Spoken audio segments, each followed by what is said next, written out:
ঐকমত্য কমিশনের প্রথম বৈঠক জনগণের প্রত্যাশা এ বিষয়টি নিয়ে এটিএন নিউজের নিয়মিত আয়োজন আমাদের কথা অনুষ্ঠানের আজকের পর্ব। আপনাদেরকে স্বাগত জানাচ্ছি আমি সাইমুম জান্নাত প্রভা। চলুন জেনে আসি কি প্রত্যাশা করছেন জনগণ। আমরা সবাই চাই দুর্নীতিমুক্ত একটা দেশ চাই, দ্রব্যমূল্যের দাম কমুক এরকম একটা দেশ চাই। সবাই চাই যেন মানে বড় লোক নাই ছোটো লোক নাই, মানে সবাই যেন মিলেমিশে থাকতে পারে এমন একটা পরিস্থিতি সবাই যেন সম্মুখীন হতে চাই। আমার বলতে চাই যে বিভিন্ন জায়গায় যে সরকারি হসপিটাল এইসব জায়গায় যেরকম ঘুষ নেওয়া হয় এগুলো থেকে একটু দূরে থাকলে আমার অন্তত একটু সুবিধা হবে। কারণ অনেক মানুষ আছে যারা একটু নিম্ন শ্রেণীর, তাদের জন্য এই জিনিসটা অনেক কঠিন হয়ে যায়। সরকারি হসপিটাল যেও তারা ঘুষ দেবে, এগুলো অনেক বন্ধ করা উচিত আমাদের মতে। আমাদের প্রত্যাশা হলো দেশে স্থিতিশীল সরকার আসুক, এটাও আমরা চাই। একটা দ্রুত নির্বাচন আসুক ঐক্যমতের ভিত্তিতে, এটাও আমরা চাই। এই তো জনগণের চাওয়া, জনগণ যাতে রাষ্ট্র সঠিকভাবে চলে, এই তো আমাদের চাওয়া।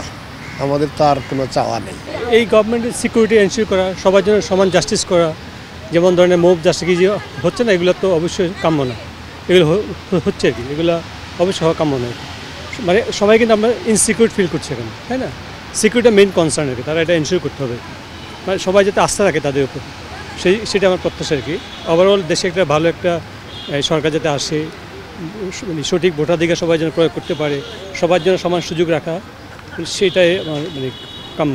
চাওয়া হলো সংস্কারটা ঠিকমতো হোক, নির্বাচন কমিশন শক্তিশালী হোক, পুলিশ রিফর্ম হোক, প্রশাসন রিফর্ম হোক, তারপর ইলেকশন। জনগণের গভর্নমেন্ট হবে, স্বচ্ছ ভোট হবে, স্বচ্ছ নির্বাচন হবে, যা কিছু হয় সব কিছু স্বচ্ছর মধ্যে হবে। যেন আগের সেই ব্যাংকগুলো যেমন ধনা হয়ে গেছিলো, বিভিন্নভাবে ব্যাংকের টাকা সরাইছে, এইরকম না হবে। দেশের মঙ্গলের জন্য, কল্যাণের জন্য যা কিছু তাই যেন হয়।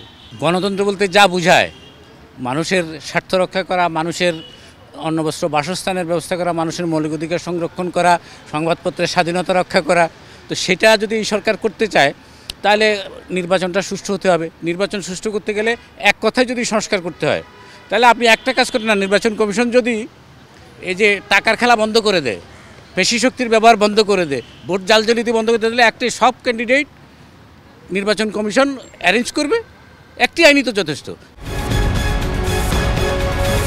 আমি কামরুজ্জামান সাভার থেকে আপনাদেরকে স্বাগত জানাই। এটিএন নিউজের নিয়মিত আয়োজন আমাদের কথা। আজকে আমরা জানবো জাতীয় ঐক্য কমিশনের সঙ্গে বিএনপি সহ সকল দলের আজকে বৈঠক, এই নিয়ে সাধারণ মানুষের কি প্রত্যাশা। সাধারণ জনগণ যেটা কমিশনের কাছে যেটা প্রত্যাশা করি সেটা হচ্ছে আমরা চাই দেশের সুশাসন প্রতিষ্ঠিত হবে, ন্যায় বিচার প্রতিষ্ঠিত হবে, দলমত নির্বিশেষে, ধর্ম বর্ণ জাতি ধর্ম বর্ণ নির্বিশেষে সবাই যেন আমরা শান্তিপূর্ণভাবে এই বাংলাদেশ, সোনার বাংলাদেশে বসবাস করতে পারি। আমাদের দুর্নীতিমুক্ত সমাজ গড়তে হবে, দেশ গড়তে হবে, এবং জাতীয় সমস্ত নেতাদের কাছে আমাদের প্রত্যাশা থাকবে দলমত নির্বিশেষে তারা যেন আমাদের এই ভূখণ্ডটাকে সুরক্ষা করে এবং আমাদের পরবর্তী প্রজন্মকে তারা যেন সামনের দিকে এগিয়ে নিয়ে যেতে পারে। শিক্ষা ব্যবস্থার মানকে আরো উন্নত করতে হবে। একটা নিরপেক্ষ সুষ্ঠু নির্বাচন থাকলে আমরা ভোট দিতে পারবো। তারপর সরকার, একটা নির্বাচিত সরকার দরকার। এখন যে অন্তর্বর্তীকালীন সরকার চলতেছে, এই সরকারের মানে উনি যেভাবে দেশ চালাইতেছে সুন্দর চলতেছে, সমস্যা নাই, কিন্তু তারপর একটা নির্বাচিত সরকার দরকার। নির্বাচিত সরকার যে আসুক, তাদের কাছে প্রত্যাশা তারা বাইরের দেশ থেকে আমাদের জন্য ভালো কিছু করবে, বিভিন্ন দুর্নীতিগুলো রোধ করবে, এই ধরনের আর কি বিষয়গুলা থাকা দরকার। যেহেতু ছাত্র সমাজ শেখ হাসিনার পতন হারাইছে, আমরা চাই ছাত্র সমাজ আরো থাকুক।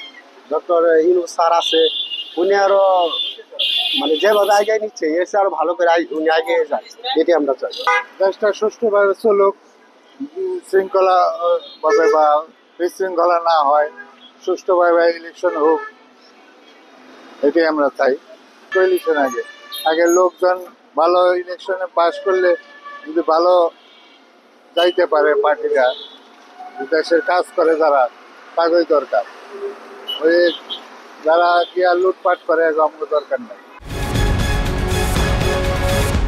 সংস্কার বাস্তবায়নে ঐক্যমত প্রতিষ্ঠার লক্ষ্যে আজ অন্তর্বর্তীকালীন সরকারের প্রধান উপদেষ্টা ডক্টর মোহাম্মদ ইউনূসের নেতৃত্বে গঠিত জাতীয় ঐক্যমত্য কমিশনের সঙ্গে বিএনপি সহ বিভিন্ন রাজনৈতিক দলেরগুলোর সাথে প্রথম বৈঠক। মুন্সিগঞ্জ থেকে সঙ্গে আছি আমি ভবতোষ চৌধুরী নূপুর। চলুন শুনে আসি এই বিষয় নিয়ে সাধারণ মানুষের প্রত্যাশার কথা। এই বৈঠকের আমরা একটাই প্রত্যাশা করি, আমরা একটাই আশা করি, এই সুন্দর একটা দেশ গঠন হবে, সুন্দর একটা এই আইনশৃঙ্খলা বাহিনী খাদ্যদ্রব্য সব কিছু ভালো থাকবে, সঠিক থাকবে, আমরা এটাই আশা করি। আমরা চাই এই বর্তমান সরকারের কাছে যেন তারা আইনশৃঙ্খলা পরিস্থিতি নিয়ন্ত্রণে রাখে, দ্রব্যমূল্য ঊর্ধ্বগতি যাতে কোনোভাবেই না হয় এবং শেখ হাসিনার বিচারটা যত দ্রুত সম্ভব করতে পারে। কারণ আমরা চাই এই ফ্যাসিস্টদের বিচার হোক এবং গণতন্ত্র পুনঃপ্রতিষ্ঠা হোক এবং এর মাধ্যমে দেশে একটা সুষ্ঠু রাজনীতি পরিবেশ হবে বলে আমি আশা রাখি। সংস্কার কমিশন বসছে, সেহেতু সামনে জাতীয় নির্বাচনও যেহেতু প্রয়োজন, সেহেতু আমি একজন সাধারণ নাগরিক হিসেবে প্রত্যাশা করব এই জাতীয় নির্বাচন যাতে দ্রুত হয় এবং এর জন্য যেসব সংস্কার দরকার, ন্যূনতম সংস্কার, সেগুলো যাতে অতি দ্রুত করা যায়। এই সরকার জরুরিভাবে নির্বাচিত সরকার দেওয়া জরুরি। ডক্টর ইউনূস জ্ঞানী মানুষ, ভালো মানুষ, সে মনে হয় আজকাল যে সংগ্রাম হইতেছে, যে বৈঠক হইতেছে, বৈঠকে একটা শুরু ইনশাল্লাহ দিয়ে দিবে। দর্শক, এই ছিল আমাদের কথা অনুষ্ঠানের আজকের আয়োজন। বিদায় নিচ্ছি আমি সাইমম জান্নাত প্রভা। দেখা হবে আগামী পর্বে। ততক্ষণ পর্যন্ত সুস্থ থাকুন, সুন্দর থাকুন, সঙ্গে থাকুন এটিএন নিউজের।